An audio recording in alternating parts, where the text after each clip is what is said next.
Selamat siang semuanya. Pagi Pak di sini ada. Pagi ya. Oh iya, selamat pagi. Oke, pagi luar biasa. Oke, ada izin boleh duduk? Boleh duduk Pak, boleh duduk. Ini saya diperintahkan oleh Pak Kozin untuk hari ini 17 Agustus, jadi sepatunya harus yang sama gitu. Oke, kita sama-sama kembaran ya. Oke, karena mau satu tanggung. Oke, terima kasih Pak Ridwan dan teman-teman tim Bogoroko ya, dan Pak Kozin mohon izin sebagai moderator acara ini. Jadi perkenalkan, saya Irwan. Saya mau sedikit cerita dulu ya mungkin ya. Gimana sebenarnya melanjutkan ceritanya Pak Ridwan tadi. Lanjutkan, kita sambung dikit ya, tapi versi saya, dari saya, point of view saya gitu. Jadi di suatu momentum ya, ketika saya baru pulang sekolah gitu, saya pulang dari Belanda, tiba-tiba saya dikontak oleh dekan saya, dekan fakultas kedokteran. Saya bekerja di fakultas kedokteran. Tiba-tiba, kamu baru pulang dari Belanda, kamu jadi tim peneliti ya gitu. Tim peneliti apa nih? Beneran meneliti apa enggak? Saya bilang gitu. Iya beneran meneliti gitu soal efek dari alas kaki gitu. Waktu itu saya belum tahu detail dari PCT waktu itu, konsep teknologi kayak apa sih gitu. Cuman nanti kita meneliti PCT, efek PCT. Oke, karena mau meneliti saya bilang kalau saya yang harus handle detail penelitiannya, saya mau serius gitu. Ini serius nggak? Saya waktu itu belum kenal dengan Bogoroko, dengan Pak Ridwan, dengan Pak Kosin. Ketika saya diminta untuk meneliti, oke, kita meneliti apa yang mau diteliti, metodologinya harus jelas, kemudian secara protokol juga harus jelas, kemudian juga ngerjainnya juga harus jelas sesuai dengan standar-standar penelitian. Dan akhirnya kita Fakultas Kedokteran UNY bersepakat bahwa kalau kita memang mau meneliti, beneran meneliti, ya kita gunakan standarnya memang standar penelitian beneran. Nanti akan saya ceritakan sedikit bagaimana protokol-protokolnya pun kita ikutin benar-benar, Bapak-bapak, Ibu-ibu. Jadi ketika saya diminta, kita bersepakat, ya, saya dipercaya sebagai ketua tim, yuk kita meneliti bareng-bareng. Pertama kita bongkar protokolnya dulu, karena protokolnya sudah ada waktu itu. Saya kan baru pulang dari Belanda. Ini cara kerjanya seperti ini. Saya kerja buka. Boleh saya revisi? Saya revisi tuh, saya bongkar. Ini pertama, kalau kita mau meneliti, yang jelas sebelum data itu diambil, kita harus daftarkan dulu. Karena judulnya yang saya terima itu adalah uji klinis, clinical trial kan. Berarti harus benar-benar kita daftarkan dulu sebagai uji klinis yang mana nanti bisa dikenali di dunia internasional. Saya bongkar di situ, kita perbaiki. Kita harus ada protokol pendaftaran dulu. Kita ambil namanya ICTRN gitu. Gampangnya itu sebuah basis data penelitian internasional di Inggris. Kemudian kaji etik itu harus lolos dulu, harus dapat dulu nih. Kaji etik harus kita ajukan dulu. Kemudian cara-caranya juga ada yang beberapa kita bongkar, kita revisi. Misalnya ada caranya uji klinik, caranya randomized control trial. Jadi orang yang diujikan itu harus diacak. Nggak boleh kita itu suka-sukanya kita. Wah, saya mau Pak Ridwan yang cobain sepatunya, Pak Kosin yang cobain sepatunya. Orang yang nggak kenal, yang nggak cobain. Pasti kalau nggak diacak gitu, orang pasti akan namanya bias ya, bias penelitiannya bias loh ini. Ya kamu coba, kamu enak karena memang kamu tahu produknya, kamu temanku gitu. Sehingga harus diacak orangnya, kemudian tidak diberitahu dia mau diintervensi apa. Diintervensi nama produknya nggak boleh diberitahu, teknologinya nggak boleh diberitahu. Cuman dia pokoknya nanti Anda pakai sepatu ini selama sekian waktu, selama sekian pekan, nanti kami ukur sebelum dan sesudahnya. Seperti itu. Kita acak, kita blinding, penelitinya pun nggak boleh tahu, Bapak-bapak, Ibu-ibu. Jadi saya pun nggak tahu apakah misalnya kalau Pak Ridwan ini ikut penelitian saya, dia itu sebenarnya pakai sepatu non PCT atau sepatu PCT waktu itu. Jadi anggota penelitian nggak boleh tahu. Jadi ada satu staf khusus yang memang merahasiakan datanya. Itu dan kita nggak boleh tanya. Dan itu semua Bapak-bapak, Ibu-ibu, kita buka, kita analisis setelah hasilnya selesai. Jadi ketika menganalisis pun kita nggak tahu Yang A itu apakah yang PCT, yang B yang non PCT. Kita nggak tahu, grupnya itu kita benar-benar kita sembunyikan. Sehingga waktu itu pun yang meneliti profesor kami ya, Profesor Intan itu juga kita minta, dia nggak tahu ini yang kita teliti yang mana sih Pak Ikhwan gitu. Nggak tahu Bu, saya juga nggak tahu, pokoknya ada analisis saja gitu. Jadi analisisnya pun dia sendiri gitu. Jadi memang khusus analisis, oke analisis, kemudian dia paparkan hasilnya. Ini grup A seperti ini, grup B seperti ini ya. Saya nggak tahu yang buku ruko yang mana, gampangnya gitu. Dia paparkan, oke. Sudah, presentasinya selesai, kemudian saya minta staff, tolong sekarang moment of truth-nya kita buka. Kita buka yang A yang mana, yang B yang mana. Nah setelah itu barulah kita semua tahu dan bisa menyimpulkan penelitian itu tanpa adanya rasa bias, prasangka, ya kan? Kemudian menebak-nebak atau mengharapkan gitu, nggak bisa terjadi karena kita buka di belakang. Nah sehingga saya sangat senang sekali ya, jujur saya sangat bersyukur bisa berkesempatan memimpin tim ini karena sekali lagi ketika saya diberikan kesempatan ini saya difasilitasi baik oleh Buku Roko maupun pihak kampus untuk menjalankan penelitian seideal mungkin. Oke, kembali tepuk tangan. Jadi Bapak Ibu jangan ada cerita bahwa karena ini kawan kita dekat, lalu dengan Pak Rita juga dekat, terus hasilnya dibaik-baikin gitu enggak? Karena Pak Iwan ini memang lahirnya dari negara Eropa, penelitiannya sangat kaku, taat azas. Masih nunggu yang dari Eropa saya bilang gitu dan nanti. Saya terlalu yakin dengan kata-kata kalau mau pasti bisa. Ya. Saya bilang sama Bu Dekan, Bu ini kan barang kelihatan bukan barang gaib sebenarnya itu. Masa sih nggak bisa Pak Busi? Karena nanti akan menjatuhkan hasil daripada riset kita. Dan Pak Iwan ini memang orang satu tipe dokter yang taat azas, harus step by step, nggak boleh ada di dalam. Tahan godaan. Imannya kuat, iman kedokterannya itu ya. Amanah. Jadi memang begitu. Jadi sampai kemarin saya juga kaget ternyata peneliti itu nggak ngerti mana PCT, mana bukan PCT. Prof Intan yang meneliti disuruh neliti hasilnya nggak diberitahu. Ini yang saya teliti ini makhluk apa? Bu pokoknya ini data dianalisa. Baru setelah keluar semuanya dibukalah kotaknya. Ini buku Roko yang kemarin ada Pak Ridwan, ada Pak Kozin, ada Dr. Sen. Itulah buku Roko. Nah jadi begitu. Nah terus Pak Iwan ini juga, dan saya kemarin juga agak ini ada konsep belain ya, penggelapan. Tapi bukan penggelapan pajak ya ini ya, penggelapan merek supaya objektif. Jadi ini dulu memang Pak Iwan nyampaikan, Pak nanti saya sampaikan prosesnya supaya kawan-kawan di buku nanti nggak ada keraguan lagi bahwa penelitian kita ini main-main gitu. So this is without any joke ya, jadi semuanya serius, penelitiannya serius. Memang Pak Ridwan, Pak Ibu Dekan pernah bicara, Pak Husin ini penelitiannya harus serius Pak, jangan diganggu ya saya gitu. Ganggu apa Bu? Ya jangan cepat-cepat. Karena PIC-nya ini sangat galak kan ya gitu. Serius enggak? Kalau serius oke. Protokol oke enggak? Kalau oke, kalau enggak bisa. Makanya begitu dikasih Pak Dekan protokol dikritik. Enggak takut turun jabatan demi kebenaran gitu ya. Oke, memang mungkin ini perlu disambungkan. Kira-kira saya catat kemarin pada GL, pada Grand Ramsey, Ibu masih ngerti nggak dampak di apa sepatu ini? Hasilnya. Dampak di dompet kan pasti kan itu ya. Tapi yang saya pernah dengar Pak Iwan ada dampaknya di nyeri kalau nggak salah. Lalu ada dampak di keseimbangan ya. Lalu di kestabilan. Dan ada yang menarik itu angka terakhir itu adalah yang 98% itu akan. Nah, nanti mau disampaikan Pak Dokter. Kira-kira nanti bagaimana pengaruhnya dengan 5 poin tadi itu? Silakan Pak Dokter.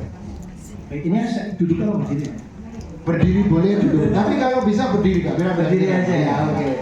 Baik, sorry tadi. Oke, begini teman-teman semua. Jadi tadi sedikit saja nyambung supaya teman-teman paham. Ketika saya diminta untuk meneliti, saya kan akhirnya baca apa yang dimaksud PCT gitu kan.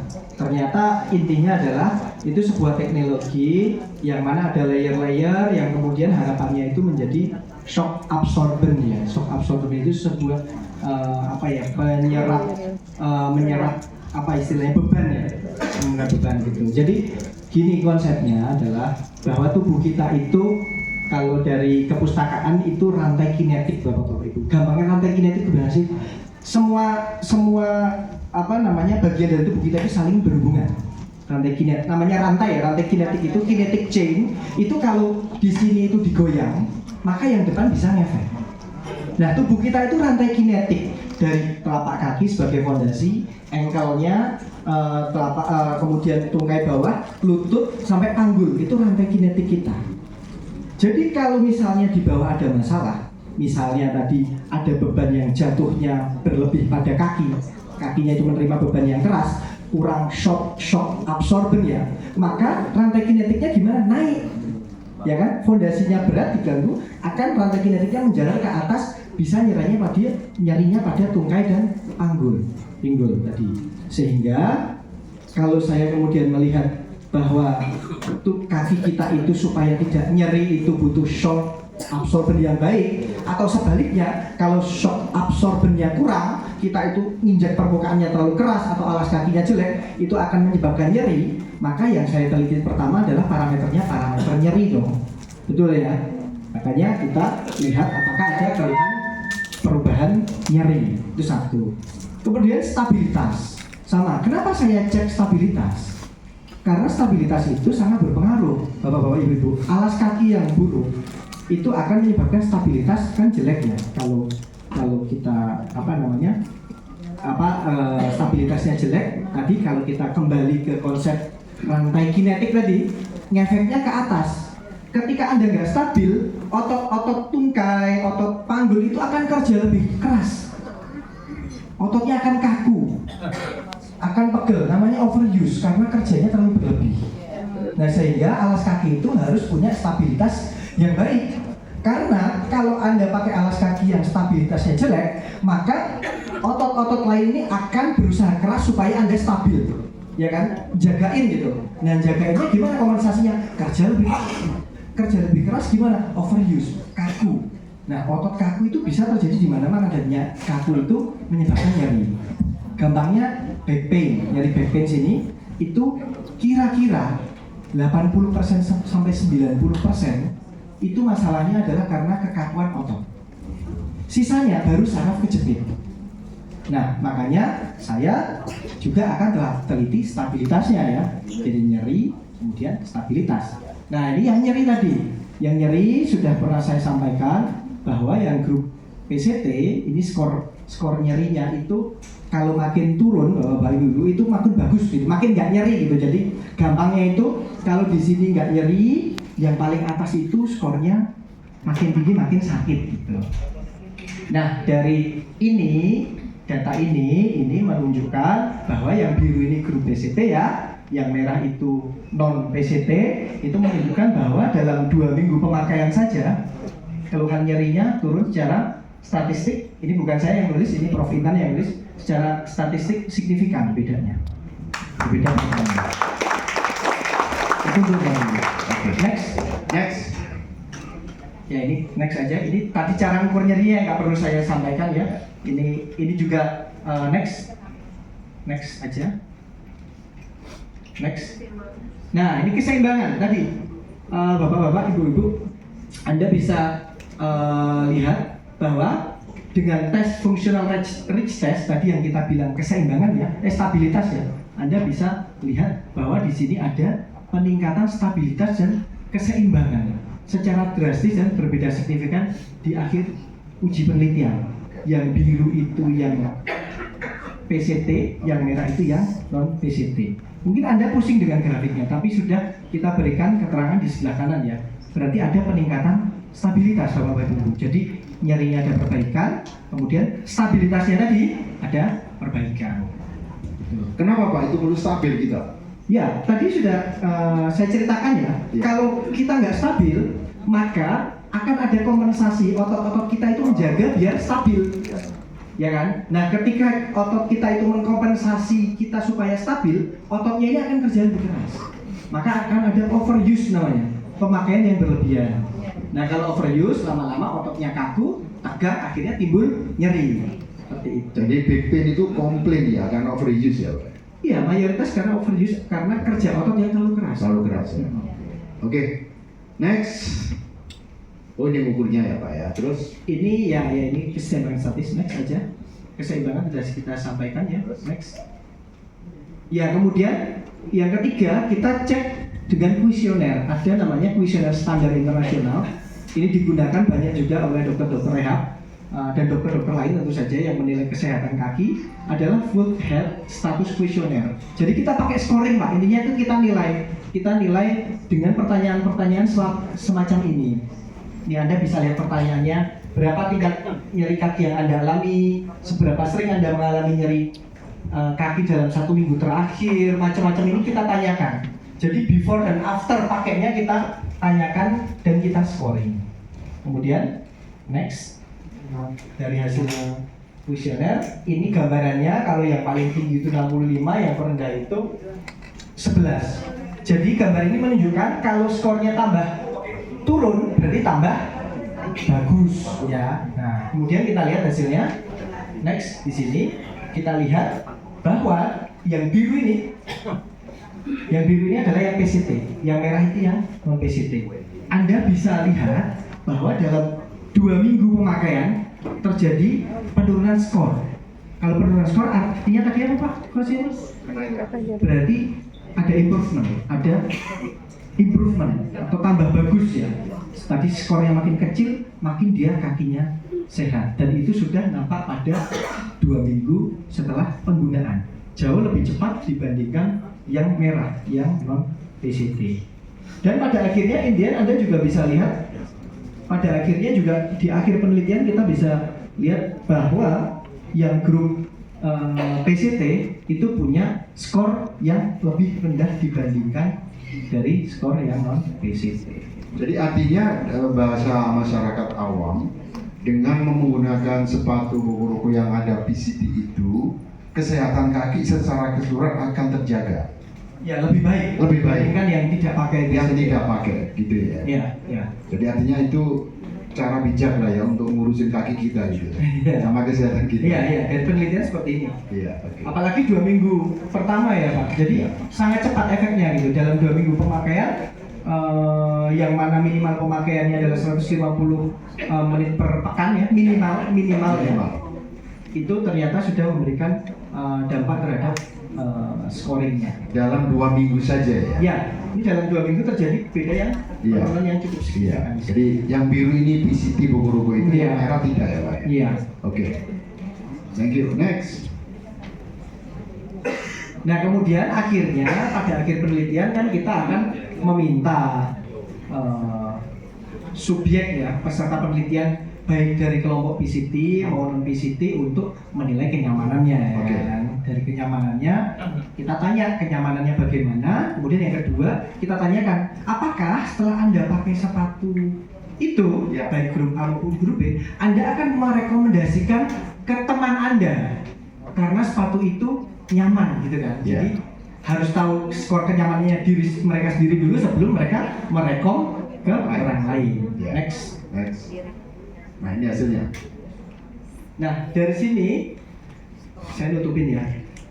Jadi dari sini dengan sebuah uji statistik menunjukkan bahwasannya lebih dari 90% menyatakan bahwa kelompok PCT itu menggunakan sepatu PCT itu nyaman dan sangat nyaman. Jadi skornya tuh 4 dan 5 gitu. Tepuk tangan. 90%. Dan kemudian dari sini ini mungkin bahasa statistik harus kita permudah ya Pak. Intinya Pearson chi-square-nya kurang dari 0,001 ini menunjukkan bahwa ada perbedaan kenyamanan yang bermakna antara kelompok yang pakai PCT sama non PCT. Jadi 90% menyatakan nyaman. Nyaman dan sangat nyaman. Sangat nyaman. Nyaman dan sangat nyaman. Sangat nyaman. Bapak Ibu yang tidak pakai buku rumus pakai nggak? Sangat nyaman dan sangat nyaman. Coba Pak. Oke. Buktinya keren ya? Keren banget. Apalagi berdampak kepada komisi, nyaman kan? Oke. Gitu. Jadi Bapak Ibu besok kalau ada orang ceritakan ini. Kalau nggak bisa nanti telepon saya, ya kan gitu. Kalau nyambung, oke. Jadi 90% ya menyatakan nyaman dan sangat nyaman. Seperti kita semuanya di sini kan gitu. Oke, so there is no worry ya, nggak ada kapal lagi untuk urusan Bogoroko. Pak Dokter, terima kasih Pak Dokter. Next, yang terakhir slide-nya adalah lanjutannya ini sebenarnya. Oke. Kemudian kita tanya lagi dong, tadi seberapa besar Anda akan merekomendasikan sepatu yang Anda pakai ini Oh. kepada teman Anda, kerabat Anda?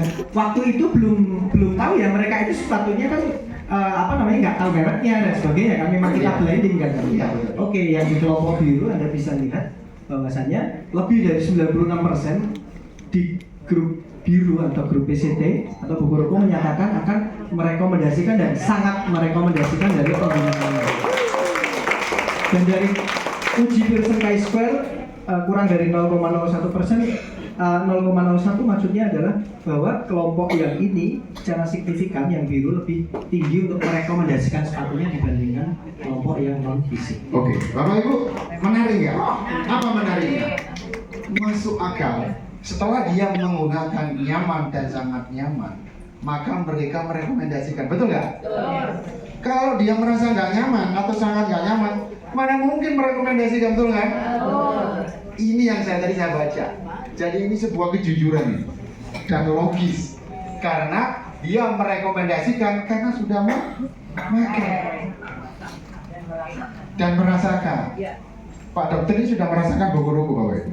Makanya nanti akan merekomendasikan kepada pasiennya. Apalagi merasakan komisinya, ya kan? Jadi kesimpulannya itu Pak dokter ya, jadi 96% dari responden itu merekomendasikan. Jadi kayaknya kita begitu menawarkan produk kita sama bisnis kita, kayaknya kita lebih pede sekarang ya. Karena orang ini gagal cuma 4% kan? Saya ketemu seseorang nih, berarti kemungkinan merasakan nyaman dan senang sepatu kita kan 96%. Tinggal 4% bagaimana Bapak Ibu cerita dengan baik itu aja nanti.